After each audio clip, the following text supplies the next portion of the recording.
भोजपुरी एक अइसन भाषा ह जवना के संविधान में आज तक मान्यता नइखे मिलल। फिर भी एकरा के करोड़ों लोग बोलेला। इ भाषा में आज करोड़ों के फिल्म बनता। अब बहुत सारा लोग भोजपुरी में लिखता पढ़त, लेकिन बहुत सारा लोग ऐसन बा जौन भोजपुरी बोले से शर्माला। भोजपुरी में पढ़े से शर्माला कि का भोजपुरी में पढ़ी, भोजपुरी में का बढ़िया लिखाते। बहुत सारा लोग के मालूमो नइखे कि भोजपुरी में लिखाता। लेकिन अपने के बता दी कि भोजपुरी में लिखे वाला लोग के तादाद बहुत बढ़ गईल बा। बहुत सारा लोग भोजपुरी में लिखता, कविता लिखाता, उपन्यास लिखाता, निबंध लिखाता, बहुत सारा रचना हो रहल बा, लेकिन ओके पढ़े सुने वाला लोग नइखे। उहे बात करी भोजपुरी इंडस्ट्री के, तो भोजपुरी इंडस्ट्री भी आज करोड़ों में जाता। आज ओकरा के करोड़ों में भोजपुरी गाना फिल्म बन रहल बा, ओके बहुत सारा लोग देखता। लेकिन अपने लगन के मालूम होके के चाही कि भोजपुरी में एगो गाना आई रहे जौन भोजपुरी में सबसे अधिक देखे वाला गाना बा। आज ओके यूट्यूब चैनल पर व्यू के बात करी तो 957 मिलियन भइल बाटे।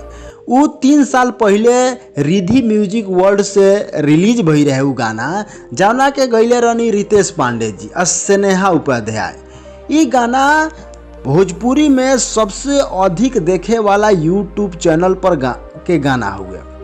ऐसे ही नहीं के कह सकत कि भोजपुरी में जौन अश्लीलता बा, जौन दुअर्थी शब्द के जौन लोग गायक लोग राइटर लोग यूज करेला, इ इतना व्यू अइला से, इतना लोग के देखला से उ हट गई। लेकिन अगर ऐसे ही गाना बनत रहे भोजपुरी में तो बहुत बढ़िया बात बा।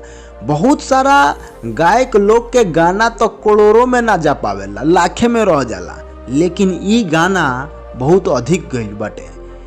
एकरा से इहे अर्थ निकलता कि भोजपुरी में अगर निमन कोनो चीज बनता तो बहुत सारा लोग ओकरा के देखी सुनी, लेकिन निमन कुछ बनते नहीं के। भोजपुरी गाना में अगर सुने जाई तो ओमे दुअर्थी शब्द के इतना ना यूज बा कि अपने घर समाज में ओकरा के सुन ही नहीं की। इ गाना भोजपुरी इंडस्ट्री के आईना दिखावे वाला बा कि अगर भोजपुरी इंडस्ट्री में बढ़िया कोनो चीज बनता तो ओके लोग देखी, लेकिन कुछ बढ़िया बनते नहीं के। बनता तो ओकरा के लोग तक उ पहुँचते नहीं के। तो अपने लगन से भी बढ़िया बढ़िया जौन चीज बा भोजपुरी में जौन बनता ओकरा के प्रमोट करी लगन, लोग के बताई लगन, सुनी लगन। इ वीडियो हमार अपने लगन के कैसन लागल, अगर अच्छा लागल तो अपना फैमिली ग्रुप में शेयर करी।